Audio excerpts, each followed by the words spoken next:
Man v tank. Not much of a contest, you would think. Getting up close and personal to a 20-ton tin can is not every conscript's idea of a good time.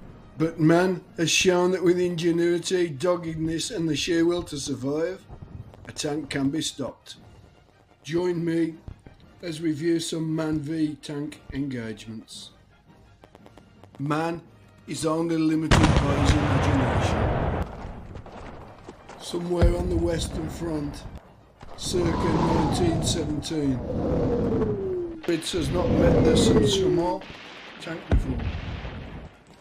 Comes with a 75mm gun and 4 Hotchkiss machine guns. After years of mowing down Tommy and the frogs in no man's land, it makes a refreshing change to see the Hun crap his pants. It's obvious to man and beast that German bullets and curses are just bouncing off the Chamond's hull. I don't think a hunk of black bread and a slice of mouldy cheese are going to cut it today for the Hun. Oh, the horror of it all. We have a Hotchkiss gun enfilading the trench. Nasty, very, very nasty. Sun Tzu once said in The Art of War, "Fuck this for a game of soldiers, I'm off." Let's give this one to the tank. I don't think the Huns are up for it today. This one straight out of the Finnish Army Field Manual. Lord help us all. If in doubt, whip a lump of timber out. The Molotov cocktail, the weapon of choice for the local peasantry.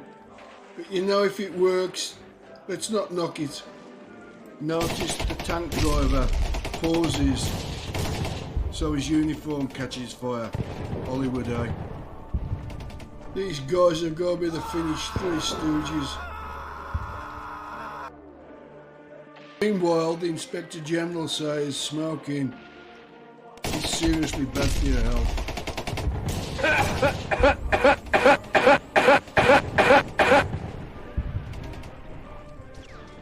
This is a serious, crushing defeat for the tank. Mind you, they do look like Lend-Lease armoured cars. 1942, somewhere in the Stalingrad pocket. These Russians don't appreciate boundaries or really respect personal space. The guy in the foxhole's now been subjected to what we call the T-34 Tango. Eric has decided to attack the tank single-handed, an old trick, relying on your friends to hold you back. And while your flanks have collapsed, your centre's crumbling, what do? Attack! Or a dumbass move. For risk of repeating myself. Oh, the horror of it all. You're bleeding, man. I ain't got time to bleed. Fritz, you're going nowhere on that gammy leg. Let's just take a moment to enjoy the very best that German umpire music has to offer. Unstad heist. Erika. Unstad heist. Erika. By now you need no introduction to this brilliant boiling bottle of bliss. Bugger you Bolshevik bastard. On a lighter note, I'd like to introduce you to the infantryman's weapon of choice when he got fuck all else. Yes, it's the Panzerknacker. Yes, the Panzerknacker. So good they named it twice.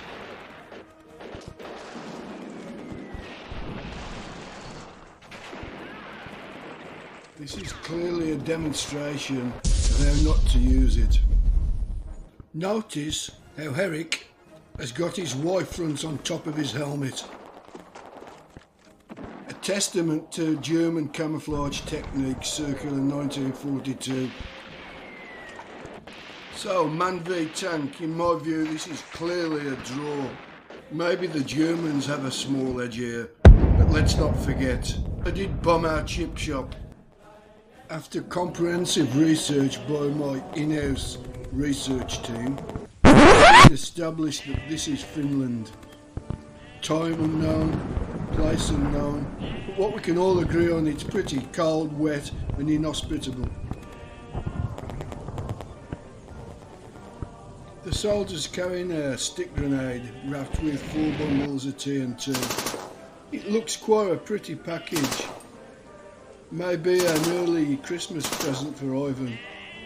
I don't think the mud's gonna do that machine gun a lot of good. I may be running it after now. I'm gonna let you enjoy the rest of the scene without my constant wittering. Please remember that these are fully trained professionals. Don't try this at home, folks. It does amaze me though how Hollywood have turned the average Finnish soldier into some form of superhuman.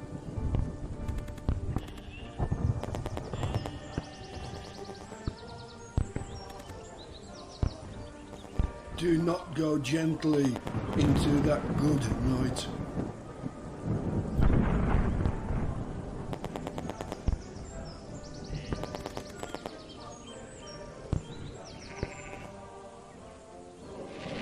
Set the fuse. Have a deep breath. Have it, Ivan.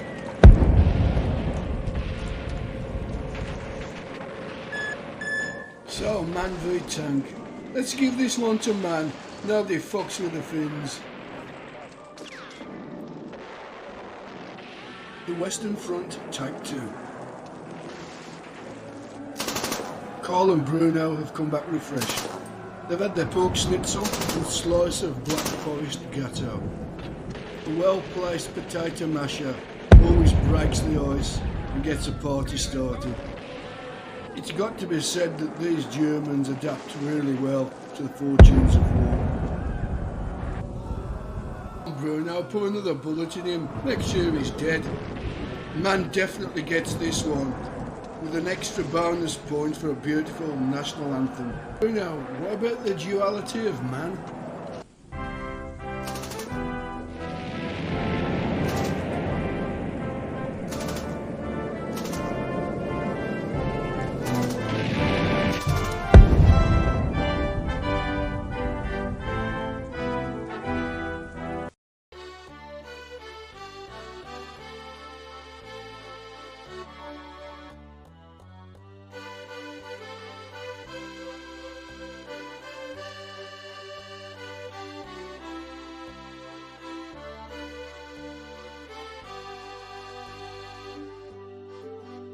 To the people!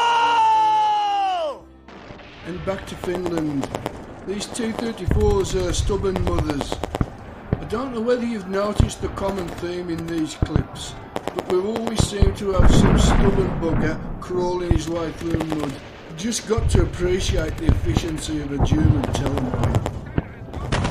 Oh, this is a Finnish clip. Who else do you expect to be winning this other than man? 1 Mississippi, 2 Mississippi, 3 Mississippi. Shooting T-34 tank crew was a national sport in Finland in the 1940s. A Zippo lighter and a sticky bomb, what a perfect combination. It's like Batman and Robin, corned beef and brown sauce, Trump and Epstein. Well, this GI was either overzealous with a Zippo or he stuck the sticky bomb to his thigh. But don't worry, sticky bomb take 2. A bonus point if you can tell me what film I stole the soundtrack from. Look at this GI admiring his creation. Yes, it's a thing of great beauty.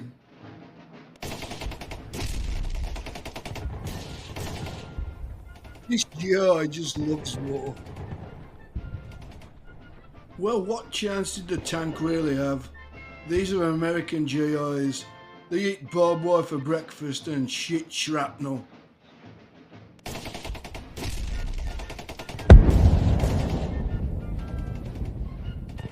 You know what's coming next. Normandy, 1944. It was such a fun place to be. A place to be and a place to be seen.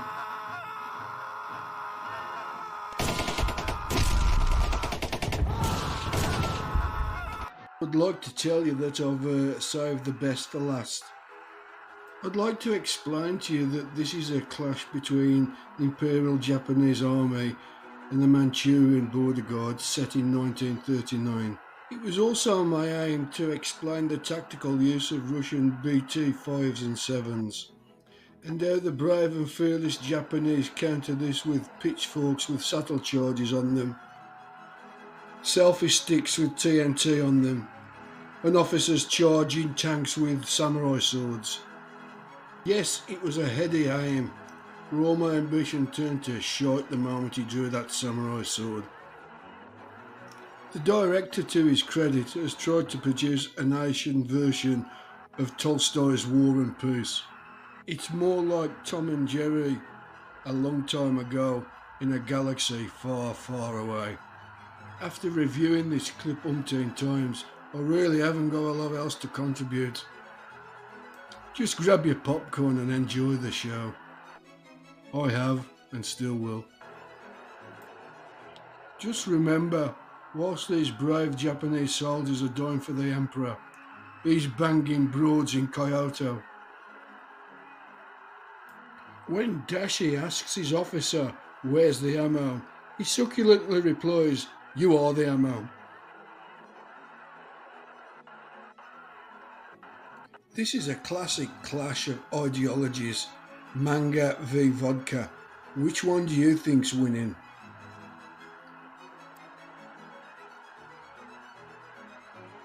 Personally, I wouldn't bother subscribing to this channel.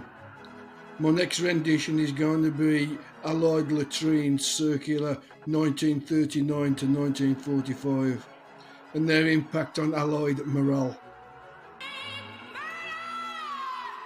So, man v tank, I've got this down as a draw, folks. What do you think? Tell me in the comments.